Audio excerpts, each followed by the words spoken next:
Welcome back to High Stakes MMA. Here to break down this week's Bellator LFA. We're not really gonna break down the whole card. Just wanna go over some fights that's going on here Thursday and Friday. They got some good fights that we can't pass up. We would definitely want to speak about. What's first on the docket for you? So, I guess we'll go with the earliest one. Earliest one's going to be PFL, coming hot and heavy. So, man, there's tons of great fights on this one. First one that I'm looking at that looks super good is going to be Marcin Held versus Olivier Aubin-Mercier. If anybody knows both these dudes, this is basically a fight that you would have seen on a UFC card a couple years ago. You know, Marcin's great grappler. Super talented and whatnot, and Olivier, he's a great grappler in his own right, kind of more of a grinder fighter. Let's see, I don't know what he's been doing lately as well. I don't think he's I think he's on a bad skid. Yeah, so he got released recently from the UFC, but the people that he lost to, man, they're like cream of the crop, you know. Alex Hernandez, Gilbert Burns, and Armen Tsurian. So the people that he was losing to, man, are like top of the division, you know. So before that, he had a loss to Diego Ferreira too. So the guy is solid. He has wins over Drew Dober, who's fighting in the pay-per-view on the UFC later on. Rocco Martin win to split decision. So super solid over Oliver, super solid, man. But on the comeback on Marcin's a great grappler, super solid as well. His last fight was in the PFL where he upsetted the PFL champ, reigning champ, back-to-back champ, Nathan Schulte. And, pretty much just grinding him out, man. Just does what he does best. Yeah. Before that, he does have a win over Diego Brandel over there in the ACA. Yeah, I want some good money on him against the Nate Schulte. I always liked Marcin, man. He's a tough dude. He's been around for a while now, and it seems like he keeps getting better. I know Mercer is also, he's been he was in the UFC at one point, was he not? No, his last couple one, rounds, right? His last loss was like to Burns and everything. So Armin, like best. So I mean, it's tough competition, but man, I mean, Hill's my guy. I'm definitely gonna be looking at maybe placing a little something on him again. It's just, man, this is a pretty good card. PFL this Thursday. I mean, we had a couple drop out with Pettis and Lance Palmer, which I was excited to see those fights. But man, it's still looking up, and especially with Clarissa Shields in her debut. Yeah, so on this one, I'm actually looking. Oliver's looking like a good bet. I would just want to look at that. His last fight, the Armin fight, and see how he was looking. He is coming off a bit of a layoff here, and Marcin is super fresh. He just fought a month and a half ago, not even. So he's looking to advance and keep going into this tournament for that $1 million. So he does have a lot to fight for. So that's gonna be a great fight. Kind of leaning towards Oliveira, but can't never count out Hield. He is a solid fighter, man. So the next fight on here that's going to be noteworthy would be Brendan Loughnane versus Tyler Diamond. Loughnane, they both won their last fights, although Tyler Diamond in his last fight was against, I forget the Asian dude's name he fought, but man, he was eating all sorts of shots and almost got a finish in that first round and ended up coming back in the second round and getting the finish of his own right. So good to see out of him. He was formerly in the Dana White Contender Series where he did have a loss.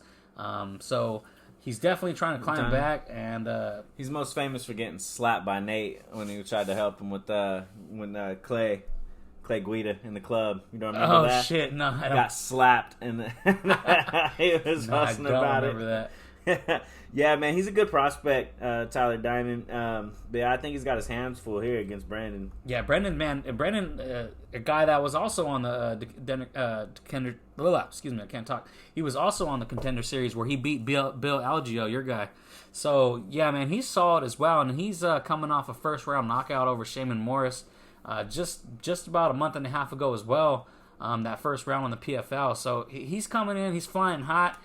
He's definitely the dark horse, or I don't know if you even want to call him the dark horse, but I think he's the favorite to win this whole thing. So if Tyler Diamond can get past him, props to him. But I think Brendan goes out here and puts it on him, man.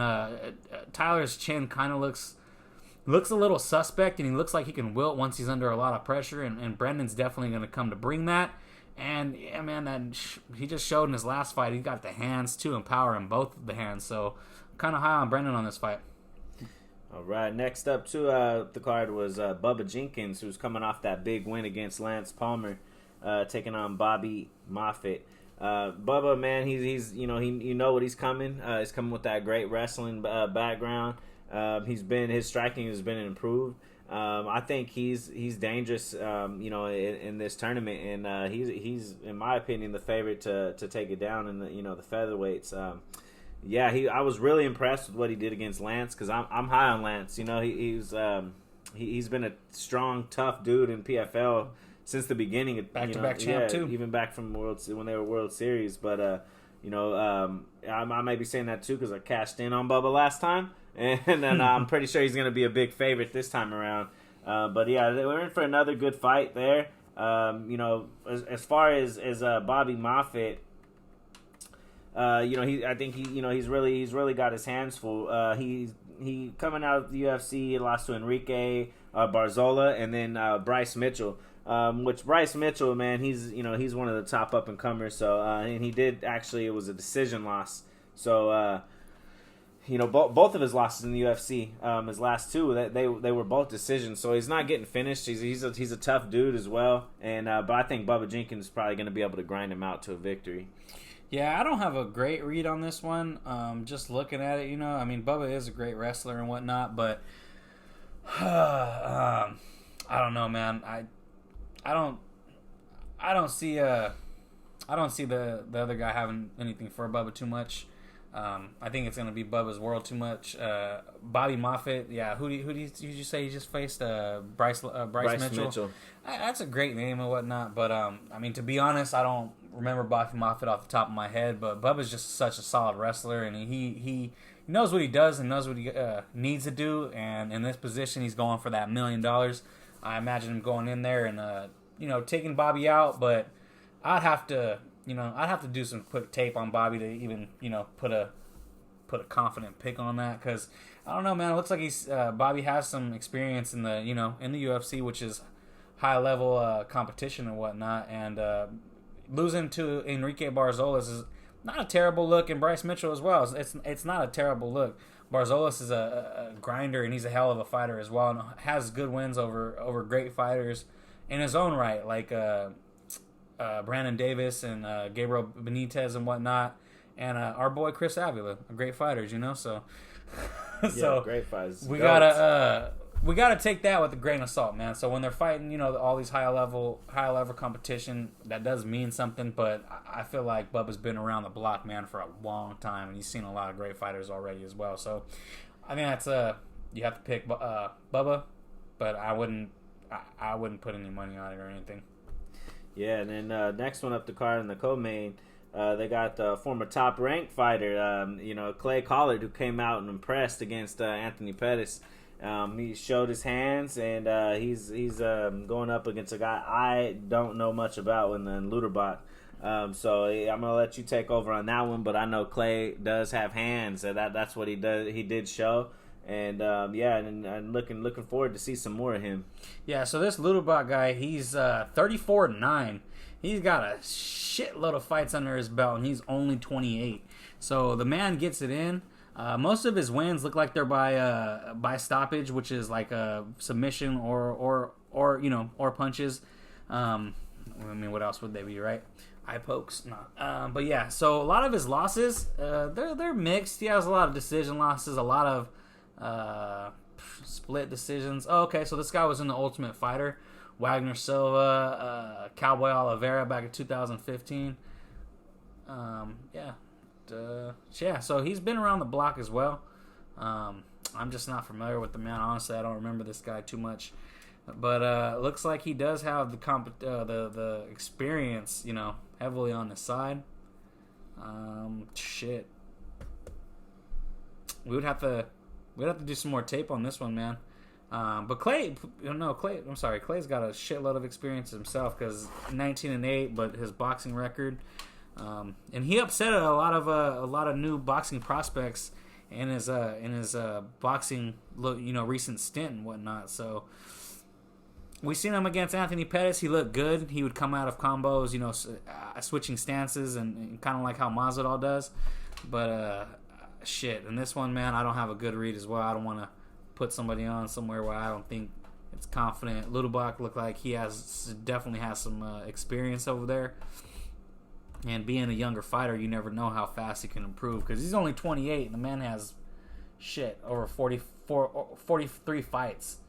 And he was in the UFC 6 years ago. So, he was just a young man when he was in the UFC. So, maybe he starts blossoming here. Never know. Be good to see, though. Hopefully we get to see a great fight. Knowing Clay Collar's in it, we'll more than likely we'll see one. Yeah, then in that main event, Clarissa Shields taking on Brittany Elkins. For Elkins, she was 3-3 and then's been on a 3-fight slide in MMA with losses to Amanda Bell and Kayla Harrison and then Bobby Joe DeZille. And that was an arm injury when she had took the L. But outside of that, after that, it's just been nothing but grappling bouts, just nonstop grappling bouts, which is what scares me for Clarissa because this is a jiu-jitsu girl coming in, and we know what Clarissa has, so it's the tale of two styles. And can she put her hands on her before this chick gets her down? Because I think Clarissa's maybe got a year of jiu-jitsu under her belt. And that's dangerous when you're at this level, when you're fighting a real jiu-jitsu fighter, with even if you have a bad record or not. If you know your shit on the ground and you're able to to get around those punches and get this to the floor, man, I think it's going to be in her world where she might got action. She might got action at getting Clarissa. But I am rooting for Clarissa. I want to see her build up, and I like to see her with some success. Yeah, so I'm not buying into the hype of Clarissa Shields just yet, but I'm also not buying into the fact that Brittany, this girl's going to come out here and, just take her down at will and sub her. We got to give Clarissa a little bit of respect here. She is an Olympic level athlete. One of the most decorated female boxers in history, so kind of hard to say that she's going to come out here and just, get completely outclassed. But that could very well happen if it hits the floor and she doesn't know what to do. Once you're under those lights and, never really been in a real fight like that, it can do something to certain people. She could look like James Toney for all we know out there once she's on her back, and that'll just be a terrible look. I would definitely not put any money on it. The only way I would put some money on it would be Brittany by sub. That's probably the only way to look at it. Just because it doesn't make sense to put as much money on, I'm pretty sure she's like a 220 or minus 250 favorite. And that's just, you would never do that to a debuting fighter. I don't care who it is, what Olympic level athlete it is, or anything like that. Anybody that has any wins on their name or anything like that, I wouldn't risk it. It's just too much of a risk factor, man. Too much unknowns. But I mean, just being real, Clarissa should be able to, find that punch and knock her out in that first round, just being straight honest. But Brittany's going to shoot for the legs, man. She's going to shoot for the legs, and she's going to make it dirty, and we'll see how it plays out. But, I wouldn't touch this shit with a 10-foot pole. The only way I would be Brittany by sub. Yeah, I'm with you on that one. And, so then that's it for the Thursday card. For Friday, we got Bellator. Lima versus Amosov, and we're both huge fans of Lima. He's such a good dude. We've been able to meet him personally, have a drink with the man. He was awesome guy. So we're always excited to tune in for his fights. And the card is not bad, even on the prelims. There is some good names. We're not gonna spend too much time on them, but Amanda Bell, who we was just mentioned, she fought the girl that Clarissa's fighting twice. Then we got Nick Noel looking to get his hand raised. Then we also got DeMarcus Jackson. The first one we really want to talk about is Aaron Pico taking on Aiden Lee. Pico, a highly touted wrestler, coming in with a lot of hype. Fell in love with his hands, and he had some setbacks, but he seems like he's starting to find his stride. And he's coming in here against Aiden Lee, who is 9-4, and coming up, he has his biggest loss is probably against Saul Rogers back in Bellator Birmingham, but since then he's rattled off a couple wins with Bellator Euro Series. So he's got a tough task ahead of him against Pico.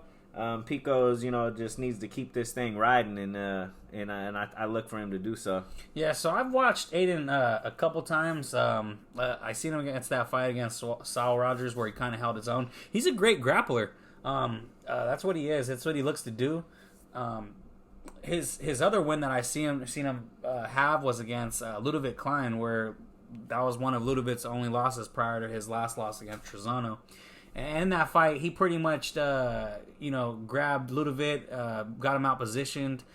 Early in the fight, they were both dry and ended up getting a rear naked choke super quick. So he's a dangerous grappler in those first couple minutes. Pico's definitely going to have to look out for that. But on the flip side, man, Aaron Pico's just a great striker when he lets his hand go. I don't know where he's at now because he's been jumping around camps so much. I know last time I think he was at Jackson's. Mm-hmm. But if he's still there, they're having him, be a little bit more cautious and shoot takedowns and whatnot, which I think is a bad plan for him, man. He just did that not too long ago, and he still ended up losing again. So that shit's not working for him. He should just do what got him to the party, He should just go for the knockouts like he's normally doing. You know what? I'm kind of must be remembering it wrong, and his last 3 fights are straight knockouts. So, yeah, man.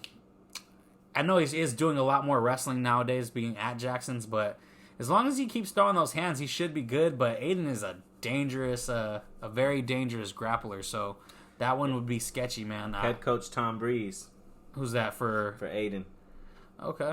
Yeah, I mean, everybody says Tom Breeze is a great grappler, but he just can't put it together. He's just mental midget, So yeah, he's got to make it to the fight. Yeah, he's one of those guys in the gym. He's great, but yeah, man. So Pico definitely has the skills to put Aiden out here, but man, I don't know. I'm thinking Aiden might do it, man. Might get him out of there. Yes. Next fight up is people we got next. Man, this Bellator card is just like stacked, man. There's so many good fights on here. The next one we could talk about is Paul Daly versus Jason Jackson. And Paul Daly's coming around a quick turnaround. He just fought maybe a month and a half ago, where he had a second round knockout. But it wasn't without his adversity, man. Hamasi came in there and dropped him in the first round and had him in all sorts of trouble. Almost had him out of there. And he was able to regain his wits and ended up getting Hamasi out of there in the second round by good. I believe it was a good left hook and then followed up with ground and pound. So yeah, man, it was good to see for Paul Daly. The flip side on Jason Jackson, super solid fighter. I know he is on a roll as well. Let me see what his last couple wins were. I can't remember off the top of my head. Neiman Gracie, Benson Henderson, and Jordan Main. So yeah, so in that Benson fight, it was it was a unanimous decision. It was unanimous. It wasn't like it was any question or anything like that. But Benson's on his downslide more or less now. You would want to see him to work. You would want to see Jason turn it up. And that Neiman fight, that was a great fight. He did what he needed to do to beat Neiman.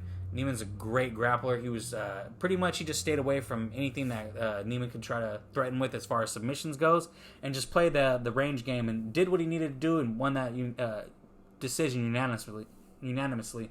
His only loss in Bellator was against Ed Ruth, which was anybody who knows Ed Ruth knows he's an animal. So not a bad loss to have. He was on the Contender Series back in 2017 where he lost to Kyle Stewart. But other than that, man, he's been just rattling off wins left and right. As far as how I feel like this fight's gonna go, shit, I gotta go. I gotta go Daly on this one. Yeah, I'm with you. I gotta stick with Paul too. It's crazy to think that it's been 10 years since Paul Daly and Nick Diaz had that round of one of the best rounds ever in MMA. It makes me feel old. I remember us watching that. Like it seems like it was yesterday. This guy's been around forever. Paul's fought, the who's who. He's so tough. He's been on a little resurgence as of late. after that, Michael Page loss. So he has Eric Silva, Sadawad, and Homasi in his last wins. And but I do think he does have his hands full here with Jackson. Jackson has been showing that he has good striking, and he's able to mix it up well. But it's tough to fight to bet against the old vet. And and Paul Daly's left is always there, and I'm looking for him to land it and possibly pull out the victory.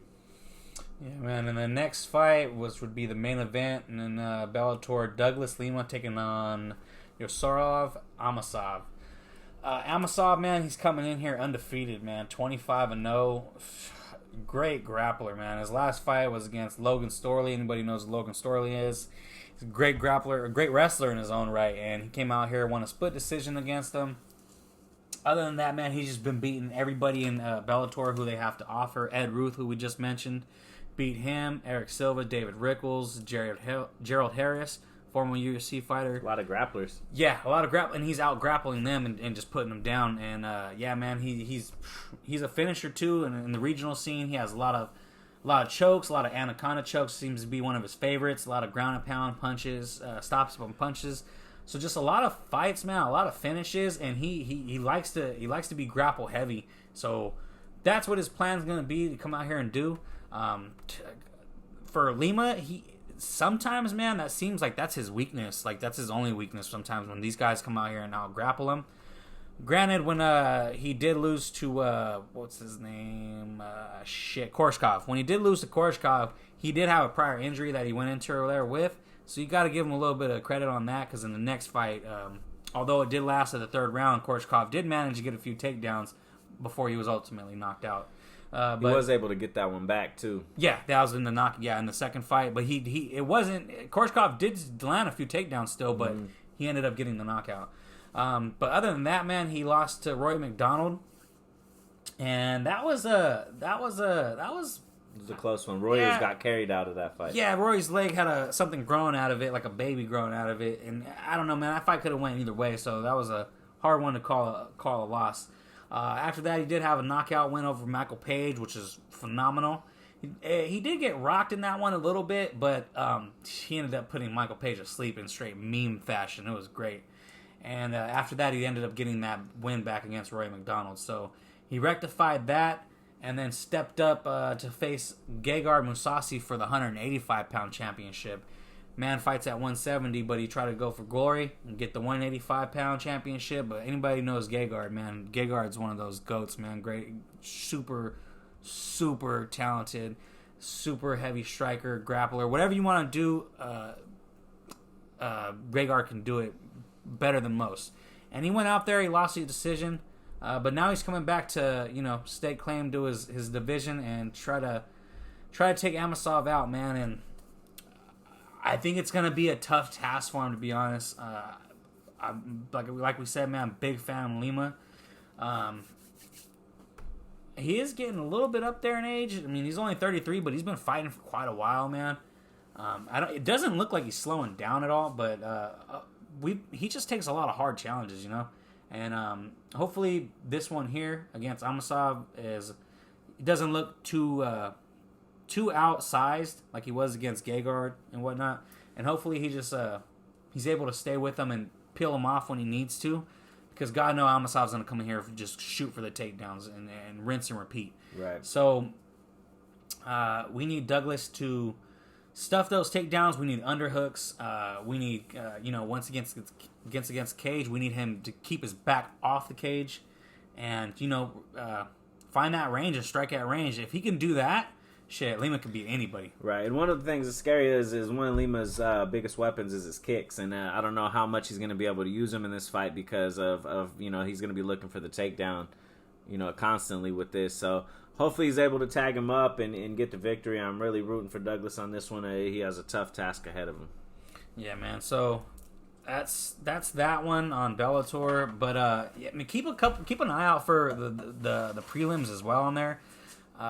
Alex Polizzi versus Gustavo Trillo. Polizzi's a up-and-comer too. He only has one loss against Julius Anglickas, who's just like one of the top up-and-comers in Bellator. So Bellator's making dog eat dog right now. These guys are putting all the best guys against each other and seeing who's who comes out on top. You got Kyle Crutchner coming up against Levin Chukeli, a newcomer to the organization. Anybody who knows Kyle Crutchner is, he's one of those new guys that I was just talking about who's in Bellator and making splashes. So, yeah, man, there's a lot of good spots on here. Like you said, Nick Newell, Tylen Claxton versus Justin Gonzalez, undefeated guy coming in here. I think he's making his promotional debut coming out of LFA. So, yeah, man, a lot of undefeated fighters taking on these up-and-comers in Bellator who've been making a splash. So it's good to see. There might be some crazy lines priced out here. Yeah, man, stay tuned to our Twitter so that way you see exactly what we post and, get in on the action.